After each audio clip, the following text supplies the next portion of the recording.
It might not be a place you expect to find fresh fruit, but for nearly 13 years, the Bridger fruit stand has stood here. And one bite of the fruit, and it's easy to see why it's become so popular. How are you? Good. You guys have any blackberries? From the road, it looks a little bit like an upscale lemonade stand. That's where we get But as you approach the counter, it's easy to see that the options at this fruit stand are endless. Would you like some samples?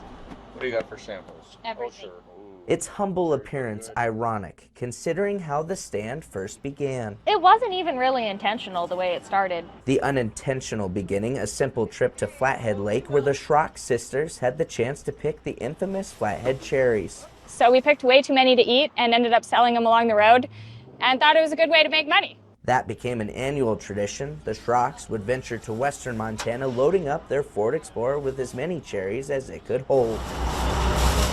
So when we first started, it was pretty slow. Like, it was nothing like it is now. In the beginning, the market wasn't always fruitful. So it was a lot of just like sitting in the heat, waiting, begging people to come as they were driving by. But there's no more begging now, and a much bigger selection, still all picked by the family themselves. We've got Flathead cherries and Palisade peaches, Dixon melons. Our berries are right now we're from Oregon, so we got a variety of berries. Through the inconsistent early sales to the success of the stand today, one thing has always remained the same. My two other daughters helped until they got married and moved away.